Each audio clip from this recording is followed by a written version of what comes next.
Have you ever felt that invisible barrier? You know, the one it sort of whispers, you can't, or maybe that's just how things are. What if I told you that barrier and also the key to actually dismantling it, to unlocking your potential, isn't really out there somewhere, but it's deep inside your own mind? It sounds almost, I don't know, too simple, maybe. But today we're embarking on a really fascinating deep dive. It's inspired by a source that makes exactly that, well, audacious claim. We're exploring these profound ideas that come from a book titled The Miracle of the Mind.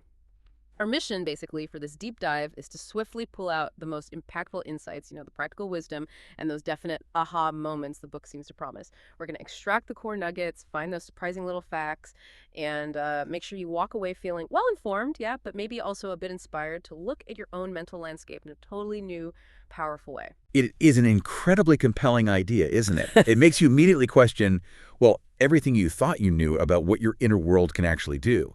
The Miracle of the Mind, it's not just, another self-help title. Yeah. It lays out a framework that fundamentally redefines the mind, not just as a processor like a computer, Right.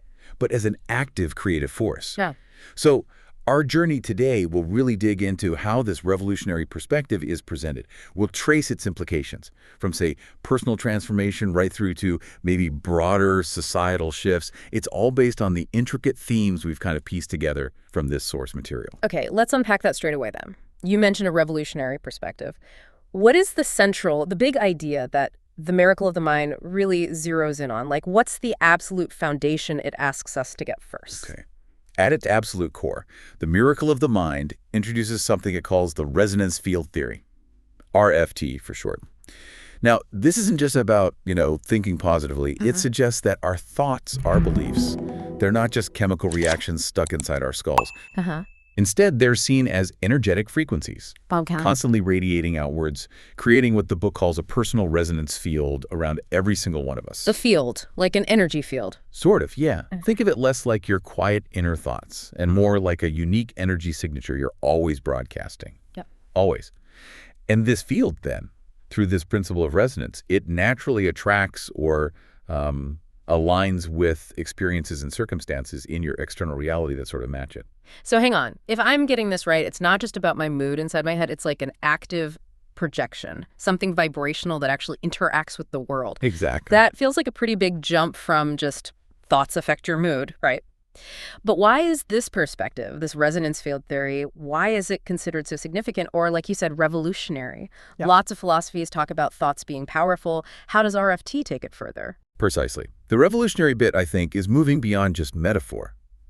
The book really pushes the idea that this personal resonance field isn't just a nice way to think about it. It's presented as a tangible, even if invisible, aspect of us that actively shapes our outcomes. Its significance is, well, I'd say threefold. First, it completely reframes personal agency. If you accept that you're constantly broadcasting a frequency, Right. then you're not just passively getting whatever life throws at you, you become an active participant. And energetic architect is a term sometimes used. You're co-creating your reality. So it shifts the blame game then. Absolutely. Instead of feeling like a victim of circumstance, you're suddenly empowered. You can consciously adjust your frequency. That's the implication. Secondly, RFT introduces a kind of precision. It's not about fuzzy wishes. The book implies that if your signal, your resonance field, is weak or muddled, well, you'll get weak, muddled results back. But if you can broadcast a clear, consistent, high-frequency signal, then you'll attract specific resonant outcomes. It's all about tuning yourself intentionally. And thirdly, it tries to bridge that gap, between the maybe more scientific or measurable and the more spiritual or intuitive. Now, the book isn't claiming to be a hard science text, let's be clear, but it uses analogies drawing from things like quantum physics, energetic principles, to make RFT feel somewhat grounded, not purely mystical. It's framed less like magic, more like understanding a deeper, often missed universal law. For instance, the book shares this really compelling story about a Dr. Aliyah Khan. She's a neuroscientist, apparently. Yeah. And after years struggling with chronic burnout, feeling stuck professionally, she came across RFT. She started applying the principles, not just, taking breaks or standard self-care, but deliberately working to shift her internal personal resonance field, about her work, her well-being. The book goes into detail about how this led to breakthroughs in her research, a complete shift in her daily experience. It uses her story to show RFT working not just in theory, but in a really demanding intellectual field. Wow. That's that's a powerful way to frame it. That idea of our thoughts, creating an actual energetic field that interacts with reality. It definitely makes you think, doesn't it? About all those times you felt trapped or limited, and suddenly there's this possibility, this flicker that maybe the key was right there with you the whole time. For you listening, how does this core idea challenge or maybe expand how you currently see yourself in reality? Does it feel empowering? Or maybe a bit overwhelming thinking about that level of responsibility. It's definitely a big concept to chew on. So, okay, if the mind really is this creative force, if our thoughts are broadcasting frequencies shaping this personal resonance, how does it actually do it? How does it work its magic?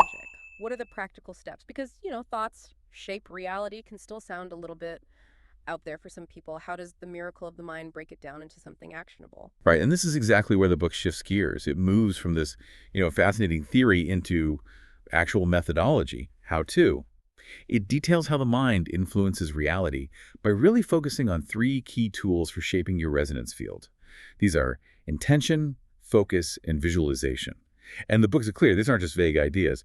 They're presented as the active levers we can pull to deliberately tune our energetic frequency. Okay, intention, focus, visualization. Let's take them one by one. What about intention? Okay, intention. The book doesn't just say set an intention. It introduces something called the Precision Command Protocol. It's laid out as a 5-step process for crafting intentions that are, well, they use the acronym SMARTER than your typical goal. SMARTER, like the goal setting thing, but with more letters. Exactly. It stands for specific, measurable, achievable, resonant, timely, emotionally engaging, and regularly recalibrated. Ah. And the resonant and emotionally engaging parts are really emphasized here. A resonant intention, according to the book, is one that truly clicks with your core values. It sends a clear, strong signal through your resonance field. So it's not just, I want more money. It's more like, I intend to attract abundant resources that let me fund my passion project, contribute meaningfully to my community, and feel this deep sense of purpose and joy while doing it. You see the difference? Yeah, much richer. And the emotional engagement. That ensures your energetic signature, your broadcast, is strong and consistent. Not just a passing thought, but something felt, something lived. That definitely elevates standard goal setting. Okay, so you've got this clear SMARTER intention. How does the book say we maintain the focus needed to broadcast it effectively? Because let's be honest, life gets busy. Sustained focus is tough. Absolutely. And that brings us to focus. The book introduces an exercise called the focused flow state. Now, this isn't about just gritting your teeth and trying to concentrate harder. It's described as a structured daily meditation practice, often just 10 or 15 minutes. And it's specifically designed to train your mind to keep undivided attention on your chosen intention. Like building a mental muscle. Precisely. The book uses the analogy of etching a groove into a record again and again, making your desired frequency the dominant track that plays automatically. It talks about how consistently doing this exercise actually strengthens specific neural pathways. It supposedly creates a kind of subconscious GPS system that starts automatically guiding you towards opportunities, insights, people, things aligned with your intention. For example, there's an anecdote in the book about Alex, a writer. He apparently struggled for years with terrible procrastination, chronic stuff. Relatable for many, I'm sure. Right. So after adopting this focused flow state exercise daily, he apparently found himself just drawn to his writing desk. He started experiencing these long periods of creative flow, seemingly without forcing it. The book details how this consistent mental training directly translated into, measurable output pages written per day, and eventually he finished his novel, something he previously thought was pretty much impossible. Wow. Okay, so intentionality-focused practice. Yeah. What about the third one? Visualization. That word gets thrown around a lot. Does the miracle of the mind have a unique spin on it? It does, actually. It presents visualization as something called luminescent blueprinting. And it's described as much more than just seeing what you want in your mind's eye. Luminescent blueprinting. Sounds intriguing. It instructs you to engage all your senses in the visualization. Feel it, hear it, smell it, taste it if possible. But critically, it adds another layer, infusing your mental image with a specific, emotionally resonant color. Color. How does that work? So, for example, if you're visualizing financial abundance, you might immerse yourself in seeing and feeling a rich emerald green light surrounding you, feeling the warmth, the security it represents for you. For health, maybe a vibrant sapphire blue, feeling clarity, vitality. The book suggests these specific color associations act like amplifiers for the energetic signal of your visualization. Huh. It makes it a more powerful multisensory experience that impresses itself more deeply onto your subconscious mind. And that actually brings us to another really critical piece the book explores: the connection between the conscious mind and the subconscious mind. Right. The iceberg analogy often comes up here. Conscious tip, massive subconscious base. Exactly. But the miracle of the mind doesn't just call the subconscious an engine room. It uses this really interesting analogy of a personal operating system, POS, like on a computer. Okay, I like that, POS. It argues that most of our subconscious programming, our default beliefs, habits, reactions, gets installed basically by around 87. And these become the automatic background processes running our lives. Wow, by 7, that's early. It's a common idea in developmental psychology, too. And these are the programs running on autopilot, often dictating our reality far more than our conscious wishes do. So the magic, according to the book, happens when your conscious intentions crafted, using that precision command protocol, consistently reinforced through the focused flow state, Right. and vividly imprinted using luminescent blueprinting, when these align with and actually start to rewrite your subconscious POS. So it's about overwriting the old code. Precisely. Because if your conscious mind is saying, I want success, but your subconscious POS is running deep programs about, say, unworthiness or scarcity, there's a conflict. And the subconscious, being the older, more powerful, ingrained force, usually wins out. That explains a lot of frustration people feel, I think. Definitely. So the book provides detailed guidance on how these three tools, intention, focus, visualization, are specifically designed to impress new supportive beliefs onto the subconscious POS. It's about making your inner software work for your goals, not sabotage them. This influences not just your actions, but supposedly also the opportunities and supportive people that then show up in your personal resonance field. Your reality starts to reflect the new program. That distinction is huge: conscious desire versus subconscious programming. It just clicks, doesn't it? But sometimes we know what we want, we really do, but it just doesn't happen. It's like, yeah, the inner engine is still chugging along towards a completely different destination. For those of you listening right now, have you ever felt that? Stuck in a loop you just couldn't seem to break? Maybe a negative thought pattern that plays on repeat no matter how much you consciously try to shut it down? If that sounds familiar, drop a food in the comments. If you've been there, maybe this section offers a new angle, thinking about tackling that subconscious element directly. Of course, though. If it was really as simple as just setting an intention, visualizing, boom, done, well, we'd all be living these perfectly charmed lives, wouldn't we? Wouldn't that be nice? It's never quite that straightforward, is it? So what gets in the way? What are the common roadblocks to actually manifesting these desired outcomes? And more importantly, what does the miracle of the mind say we should do about them? Does it give us concrete strategies for dismantling these inner barriers? That's a really vital question. Absolutely. And the book dedicates a good chunk of time to it. It acknowledges that, yeah, the path isn't usually a straight line. It identifies these common mental blocks not just as, little annoyances, but as powerful counterfrequencies, things that actively disrupt your personal resonance field. It mainly groups these obstacles into two pervasive types: shadow beliefs and resistance cascades. Shadow beliefs and resistance cascades. Okay, let's break those down. What are shadow beliefs? Shadow beliefs are described as these deeply ingrained, often completely unconscious, limiting convictions we hold about ourselves, about other people, about how the world works. These are the classic, I'm not good enough, it's too difficult, people like me don't get X, I'll never have enough money. Those kinds of narratives. They just run silently in the background of our personal operating system, our POS. The default settings. Exactly. And the book stresses these aren't just fleeting thoughts. They're often deeply wired neural pathways, maybe formed way back in childhood or through some significant negative experience later on. And they act like these invisible anchors, keeping us stuck in a reality that matches them, even when our conscious desires are pulling us somewhere totally different. Right, those deep-seated programs we talked about with the POS. Right. So what does the book suggest for tackling these? Because it sounds like just saying, I am good enough over and over might not cut it if the root is that deep. You're absolutely right. It goes deeper than just affirmations, although those can be part of it. For shadow beliefs specifically, the miracle of the mind introduces a technique called the echo retrieval exercise. Echo retrieval. Yeah, it's described as a guided process involving journaling and sometimes a meditative state. It's designed to help you not just spot a limiting belief, but to actually trace it back, Yeah. to find its origin point. The book asserts that real transformation happens when you understand when and how that belief first got locked in. Finding the source code, almost. Kind of, yeah. Once you identify that origin, the echo retrieval process guides you through what sounds like a profound emotional release connected to that original moment or experience. Then it's followed by a conscious cognitive reframing, literally rewriting the story of that past event and consciously replacing the old limiting belief with a new empowering one. So you're not ignoring the past, but changing its power over you now. Precisely. It's about disarming its hold on your present and future resonance field.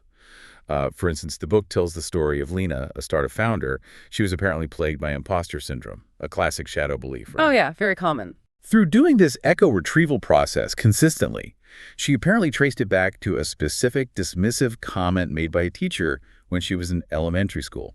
Just one comment, but it stuck. By re-experiencing that moment's feeling and then deliberately reframing it, rewriting its meaning for her now, she was apparently able to cut the energetic tie to that "I'm not capable" belief.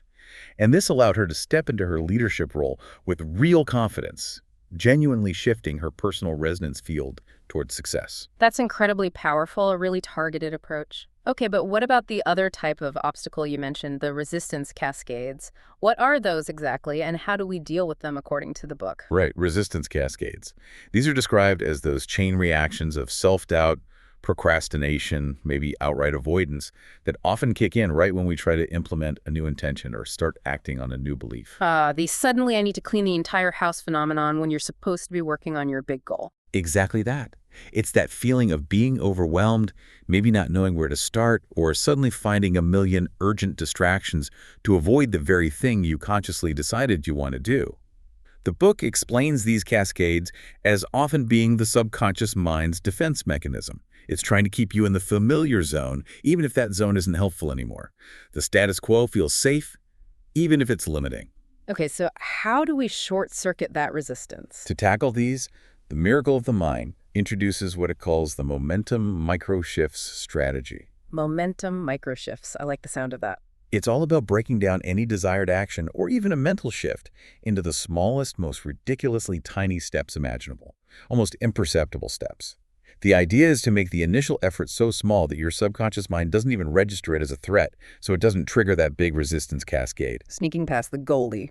Kind of. So instead of, "I need to write my book," the microshift might be, "I will open the document and read the last sentence I wrote." Or just, "I will sit at my desk with the document open for 5 minutes." Instead of, "I need to meditate for an hour," maybe it's just, "I will take 3 conscious breaths right now." So tiny wins build momentum. Exactly. The book really highlights how consistent, tiny positive actions or mental shifts, no matter how small they seem, build this unstoppable momentum over time. They gradually start to rewire your POS, your personal operating system, and strengthen your resonance field in the direction you actually want to go. It's about overcoming that initial inertia with gentle, persistent nudges. You create this positive feedback loop where bigger actions start to feel more natural and achievable down the line. And I guess this isn't a one-time fix, right? Given how deep these patterns, these shadow beliefs and resistances can run, is it more of an ongoing thing? Oh, absolutely, an ongoing process. The miracle of the mind is very clear about that. It really emphasizes the critical importance of consistency, patience, and resilience. Changing deeply rooted mental patterns, shifting your core resonance field.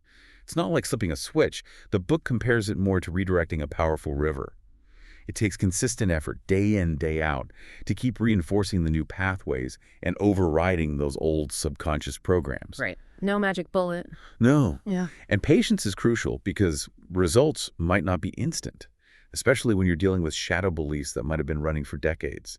We live in such an instant gratification world, but transforming your inner landscape genuinely takes time. It takes consistent application of these principles, like consistent physical training for an athlete. You don't get fit overnight. That's a good analogy. And resilience. Resilience is key because you will hit setbacks. It's inevitable.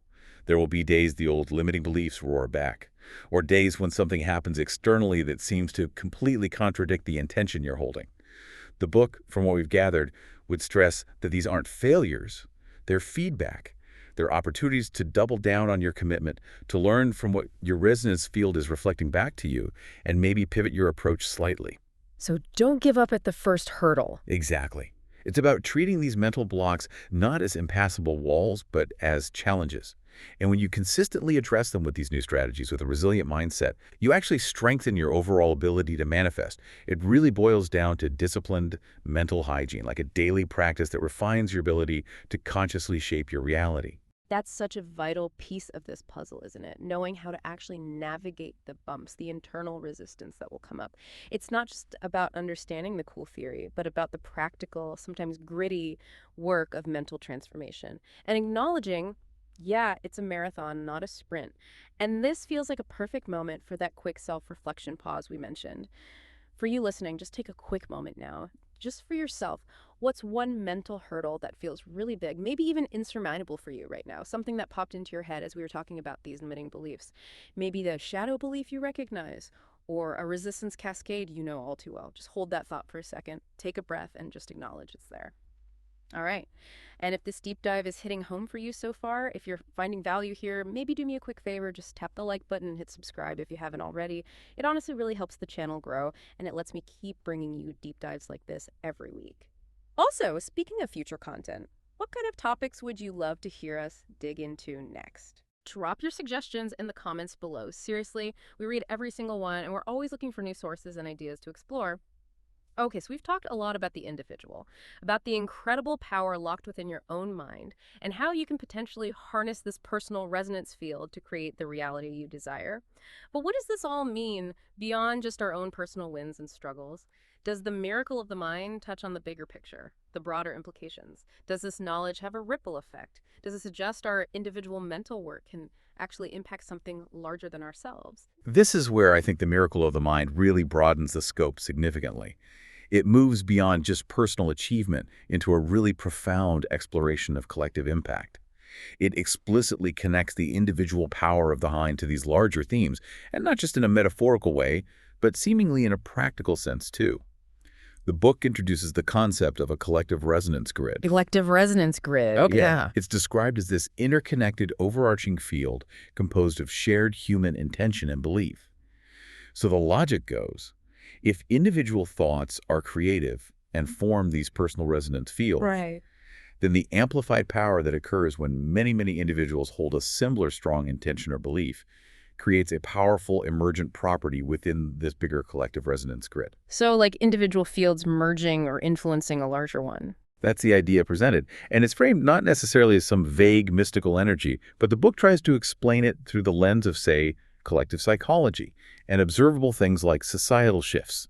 Think about major social movements throughout history, or rapid scientific breakthroughs where multiple people seem to have the same idea around the same time, or even big cultural revolutions. The miracle of the mind posits that these aren't just random events or purely driven by external politics or economics. Instead, it suggests they might often be the manifestation of a kind of tipping point being reached within this collective resonance grid, driven by a shared dominant frequency, maybe a desire for progress or freedom or healing held consciously or unconsciously by a critical mass of people. The book implies this collective process is basically an extension of the same mental principles we use individually, just operating on a much grander, interconnected scale. Wow. So it's almost like a shared luminescent blueprinting or a collective precision command protocol. That's a massive idea. It suggests our individual inner work isn't just for our own benefit. Precisely. And that leads right into this societal and interpersonal implications. It fundamentally changes how we might view personal responsibility and even empathy. If we really buy into this idea that our thoughts and beliefs contribute to this collective resonance grid, then it means how we engage with others, the assumptions we hold about different groups, the beliefs we project onto our communities. All of that is actively contributing to the collective energetic fabric. The book apparently introduces something called an empathic projection practice. Empathic projection. Yeah, where you intentionally project positive affirmations or visualizations, not just for yourself, but consciously direct them towards, say, a difficult relationship you're in, or maybe a specific community issue, like local crime or unemployment. The idea is that this focused, positive, energetic projection can lead to unexpected shifts in those dynamics or outcomes. It's about consciously choosing to contribute a positive frequency to the collective field surrounding that situation or person. So actively trying to uplift the collective energy. That's the concept. For instance, The book apparently offers some compelling anecdotal stories about communities where groups of citizens intentionally and consistently applied principles similar to the focus flow state, but directed their collective positive intention towards specific local problems, maybe high crime rates, or an environmental cleanup project that seems stalled. The narrative suggests these communities reported seeing tangible, measurable, positive changes, and not just through the physical actions taken, but through what was perceived as a shift in the overall vibrational atmosphere of the area, which then made positive action feel more natural and seem more effective. That's fascinating. It implies that empathy, then, isn't just about understanding how someone else feels. It's maybe also about recognizing how our own internal world, our own resonance field, intimately interacts with theirs, and how we might even be, perhaps inadvertently, contributing to their reality or our shared reality through the signals we're individually broadcasting as they merge into this larger collective resonance grid. It adds this profound layer of depth to what personal responsibility really means, doesn't it? It extends beyond just our actions and choices, right into our mental contributions to the collective experience. That is a genre. That's a truly expansive view. It suggests that tackling large-scale problems, the big issues facing us, might also require a fundamental shift in the collective mindset first. A widespread embracing of new possibilities fueled by a shared positive intention. It's not just about getting what you want anymore, is it? It becomes about potentially elevating the whole system. For you, the listener, think about this. What's one belief that came up during this deep dive that really challenged your thinking about your place in the world? Maybe about your responsibility within your family or your community, or even on a global level. Let me know in the comments. I genuinely read them all, and I'm really curious about your aha moments and how these big ideas resonate with you personally. Exactly. It really fosters this sense of conscious co-creation. If our minds are always creating, individually and collectively, then the really responsible question becomes, what are we all choosing to create together? This kind of knowledge, if accepted, encourages us to be much more mindful of the stories we tell ourselves about the world, about how things are, mindful of the beliefs we collectively reinforce through media, through education, through our daily social interactions, kind of nudges us toward actively participating in shaping a more desirable collective future. And not just by taking physical action, which is obviously crucial, but also by consciously contributing to a more expansive and empowering collective resonance grid. It implies that maybe, just maybe, tackling huge challenges like climate change or global inequalities or deep-seated conflicts, it might not just be about policies and technology and negotiations.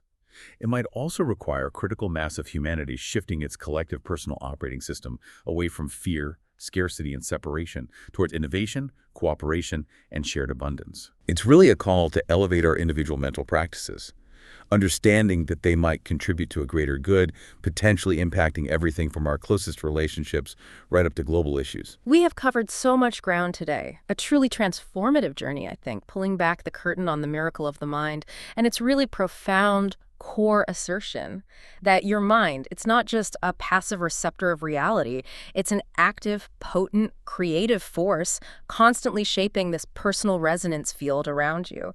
We've explored that foundational principle, the resonance field theory, learning how our thoughts and beliefs might not just be internal whispers, but could literally radiate outwards, influencing our external world and really challenging the very idea of what limits us. hmm And we dug into the practical tools, didn't we? Understanding how things like the precision command protocol for setting powerful intentions, the focus flow state for maintaining that crucial attention, and luminescent blueprinting for vivid, multi-sensory visualization, how they might work together to effectively rewrite that subconscious personal operating system and let us consciously tune our resonance field. And, importantly, we face the obstacles too, realizing that shadow beliefs and resistance cascades aren't necessarily permanent fixtures, but maybe just old programs that can be rewritten, using techniques like the echo retrieval exercise and the momentum microshift strategy, though it demands that consistent mental hygiene, that resilience we talked about. Yeah, absolutely. And finally, we dared to zoom out, didn't we, to imagine that ripple effect. Seeing how this individual power might extend outwards, potentially influencing a collective resonance grid, impacting our relationships, our communities, and maybe the broader world around us. It's such a holistic view, reminding us that our internal landscape is just inextricably linked to our external experience. It really is. The wisdom explored here, drawn from this source, it really empowers us, doesn't it?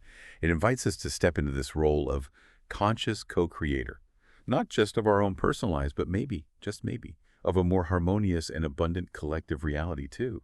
It certainly invites a level of intentionality and self-awareness that feels truly transformative. So, as you go about your day today, or your week, your life, here's final thought, a challenge maybe. What if you gave yourself just 5 seconds? Seriously, 5 seconds. Not to overhaul your entire life, not to manifest $1 million instantly, but just to apply one tiny momentum microshift to just one area of your life where you feel a bit stuck, maybe stagnant. What tiny, almost unnoticeable positive action could you take today that begins, even slightly, to rewrite your personal operating system and gently shift your resonance field in a new direction? What small but potentially powerful ripple could that one tiny shift create for you down the line? Think about that. And maybe don't wait. Maybe start right now. If this deep dive gave you something to think about, something to chew on, please do like, share, and leave a comment with your thoughts. And remember, wherever you are on your journey, this is just the beginning.